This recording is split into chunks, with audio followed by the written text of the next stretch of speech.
Kasi nga mga kasinag, meron pong isang nag-sponsor para sa hubong ng aming bahay. Yo, what's up mga kasinag? Isang magandang hapon. Andito ako mga kasinag sa pinapagawa kong bahay. Andito ako sa taas. Kasi nga po mga kasinag, ini-estimate ko na yung yero na gagamitin ko dito para sa bahay. Kasi nga mga kasinag, meron pong isang nag-sponsor para sa hubong ng aming bahay. Nag-message siya sa akin mga kasinag na may matatanggap daw po akong kunting tulong na galing sa kanya. Pero wala pa po sa akin mga kasinag. Kaya nagpapasalamat po ako ng marami sa tiwala at suporta niya sa akin. Kaya nagpapasalamat ako sa iyo idol sa ipagkakaloob mo sa aking blessing, biyaya para dito sa hubong ng aking bahay. Kung mapapansin nyo mga kasinag, ayan andito ako sa taas. Agaw nang ini-estimate ko yung yero na gagamitin ko dito. Kasi nga mga kasinag, may tutulong na sponsoran ang aking bubong ng bahay. Ito talaga kasi mga kasinag ang pinapangarap ko noon pa. Marami nga nagsasabi mga kasinag, ako daw nakakatulong. Bakit ganito ang sitwasyon ng aking bahay? Bakit ganito ang bahay ko? Walang kaayusan. Pero ilan na yung pinagawa nating bahay. Tapos ang bahay ko ganito. Hindi ko mapabubungan. Marami kasi naniniwala ang mga kasinag na mapira na ako, mayaman na daw ako. Hindi nila alam mga kasinag na wala rin po ako. Kung magkano lang sa huring ko dito sa YouTube, yun lang po ang ginagamit ko para sa pangailangan namin sa araw-araw. Ang sinasahod ko sa YouTube ay hindi po kalakihan. Sapat lang para sa aking pamilya, pag minsan kulang pa. Sa mga viewers ko, wag niyong isipin mga kasinag na mapira ako. Wala rin po talaga ako. Hindi ko man sinasabing wala talaga ako, kasi masama daw magsabi na walang pera. Kaya nagpapasalamat po ako sa lahat na nagtitiwala at nagsusuporta sa amin. Salamat po talaga mga kasinag. Mabanggit ko lang pala mga kasinag, maraming salamat po sa inyong suporta. Nabasa ko kasi mga kasinag yung comment nyo doon sa post ko na kinuha na si Pagaspas ng DNR. Nagpapasalamat po ako ng marami sa inyong suporta. At hindi ko po talaga makakalimutan. Nagpapasalamat po ako ng marami kasi andyan pa rin kayo na sumusuporta sa akin, handa akong damayan. Kaya nagpapasalamat po ako ng marami sa inyo kasi nabasa ko lahat ng mga comment nyo mga kasinag. May nag-comment doon mga kasinag na isa na sabi niya nasabi niya mga kasinag na talagang intention lang nasiraan ako. Totoo yan mga kasinag. Base kasi doon mga kasinag sa picture na ipinakita sa akin, intention lang talaga mga kasinag na siraan ako, na i-down ako. Gawa ng yung picture na ipinakita sa akin mga kasinag ng DNR na ipinasa sa kanila, tapos ipinakita naman sa akin, mga screenshot lang mga kasinag ng aking thumbnail. Thumbnail lang mga kasinag ng aking mga video. Hindi po siya nanonood ng aking mga vlog. Kasi lahat ng ipinakita sa akin puro thumbnail. Yung thumbnail mga kasinag, sa mga hindi na po nakakaalam, yun po yung picture sa una kong video. Bago nyo i-click mga kasinag yung picture, yung nakikita nyo po, yun po yung thumbnail. Bago mag-play siya, yun po yun mga kasinag. Lahat ng pinakita sa akin mga kasinag na picture ng DNR, thumbnail po lahat. Kaya doon ko naisip na intention lang talaga mga kasinag na i-down ako. Gusto siguro mga kasinag pabagsakin ako. Kala na siguro niya mayaman na ako, mapira na ako. Doon ko napagtanto mga kasinag na sisiraan lang talaga ako mga kasinag. Pasensya na sa naninira sa akin. Pasensya na sa iyo kung basher ka man or kung sino ka man. Pasensya ka na. Hindi sumang-ayon sa iyo ang tadhana. Bagkus ako ang sinang-ayon ng tadhana at marami pa rin tiwala sa akin at sumuporta. Kaya nagpapasalamat ako sa inyo mga kasinag. Nakita nyo naman mga kasinag ang sakripisyo na ipinagkaloob ko kay Pagaspas. Kahit sumasahod ako mga kasinag, sabihin ng pagkikitaan ko naman si Pagaspas, sumasahod ako, pero hindi ko pinabayaan si Pagaspas mga kasinag. Puro fresh na manok ang pinapakain ko sa kanya. Halos na ubos-ubos ng mga manok ko dito kakakatay mga kasinag. Maipakain lang kay Pagaspas. Hindi darating sa punto na lalaki siya ng ganun at magpapalit siya ng balahibo. Kung maalala niyo mga kasinag, sa vlog ko noon na nirescue ko siya, ang liit pa niya. Tapos ang kulay niya, ibang kulay niya, brown na may puti-puti pa, di ba? Napakaliit at nakakaawa talaga mga kasinag. Nung na-rescue ko siya, inalagaan ko siya maayos mga kasinag. Talagang sinuportahan ko siya hanggang sa nagpalit na siya ng kulay. o nag-iba na yung kanyang kulay hanggang sa lumaki na siya. Kinilo nga natin mga kasinag na 1.2 sana yun.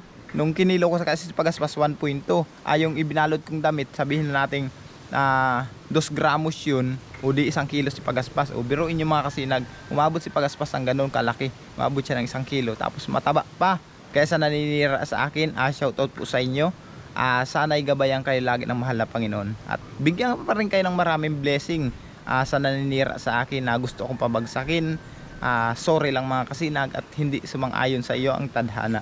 Kaya nagpapasalamat po ako ng marami. Kahit ako siniraan mga kasinag, nagpapasalamat pa rin ako ng marami. Kaya ngayon, salamat po sa inyo sa patuloy na pagsuporta at pagtangkilik nyo sa aming YouTube channel mga kasinag. Ayan pala si Mrs. Oh. Ayan. Nagbahog yan mga kasinag nung alaga naming baboy. Kasi ako nga mga kasinag, i-estimate ko ito. Pero naitanong ko na po yun mga kasinag. Sabi nung inorderan ko, kasi yung inorderan ko, malaki rin naman tiwala ko dun.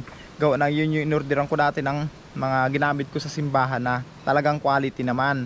Sabi niya sa akin, hahanapan niya ako ng magandang klaseng yero. Kaya salamat, sabi ko sa kanya. Sa kanya lang ako ma-order na 20 piraso, 10, 16 at 14.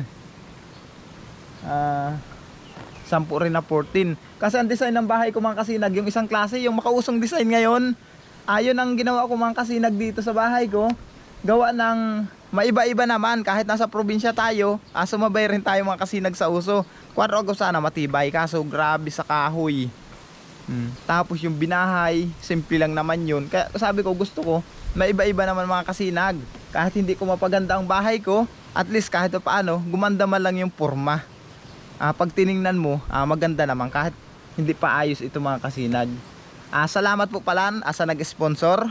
Salamat sa iyo idol, sa tiwala na ipagkakalob mo sa akin. Salamat po talaga. Tapos ito mga kasinag, itong bahay ko na ito pa lang naman ang nalagyan ko ng kayaw. Kung mapapansin nyo, ayan o. Ito pa lang nalagyan ko ng kabitan ng yero. Pero hindi pa tapos ito mga kasinag, kasi lalagyan ko pa po ito ng ganito mga kahoy. Wala pa siya dito. Tapos dun wala pa. Ang nilagyan ko lang muna yung mga pinagdugsungan ko. Kung mapapansin nyo, ito yung kayaw sa kabila, tapos ito naman kabila mababa po yun dito, yung kakabitan ng yero. Yung iba kasi nakadikit ito sa pader, nakalagay lang dyan sa pader. Ang ginawa ko naman mga kasinag, pinalusot ko sa pader at ikinapit ko po dito sa isang kahabaan na ito. Nilagyan ko lang siya ng bolt, 2 bolt. Ayan po ang ginawa ko para matibay lalo mga kasinag, para nagkukontrahan sila. Gawa ng pag humangin man, hindi kayang liparin patas ito. Saka hindi ko ganon tinaasan mga kasinag yung niya, yung angat niya dito sa kabilang bubong. Gawa nang dito sa amin medyo malakas ang bugso ng hangin. Ito ang ginawa ko mga kasinag, para mabago-bago naman. Makasawa na rin kasi yung binahay mga kasinag ang design. Yung ganun yun ang sinasabi kong binahay, normal na bubong lang yung ganyan. Kaya ganito naman. Pero matibay naman ito mga kasinag. Pinasiguro ko talaga ito. Yan. Itong kabila na ito mga kasinag, wala pa po yan. Wala pang kabitan ng yero. Ito pa lang yung mga kahoy na ipangkabit dyan, panlagay. Yung kabitan ng yero, hindi pa nailagay. Isa pa lang na naikabit ko yun. Yun pa lang ang naikabit ko dyan. Dito wala pa. Dito sa ito wala pa. Pero ito tapos na ito. Ayan Yan, tapos yan mga kasinag. Nautayo-tayo kong trabahuhin ito mga kasinag. Anong panahon na wala akong ginagawa, inuutay-utay ko siyang trabahuin. Kasi sabi ko nga, masisira lalo yung kahoy kung naka-stack lang dito na hindi ko man maisilong, kasi wala akong pagsisilungan. Kaya naisipan ko, pantayin ko na lang. Saka papanood ko sa YouTube mga kasinag ng mga tutorials tungkol sa bahay. Nagkakameron ako ng idea. I-apply ko dito sa bahay ko, kasi marunong naman ako magpapanday. Kahit pa paano, marunong naman ako ng konti. Ngayon mga kasinag, muli po ako nagpapasalamat sa mag-sponsor ng bubong ng aking bahay. Hanggang dito lang muna mga kasinag, update ko sa inyo. Gawa ng pupunta kami ng bayan ng Sir Roma, kasi bibili kami ng mga gagamitin na gulay sa Nutrition Month.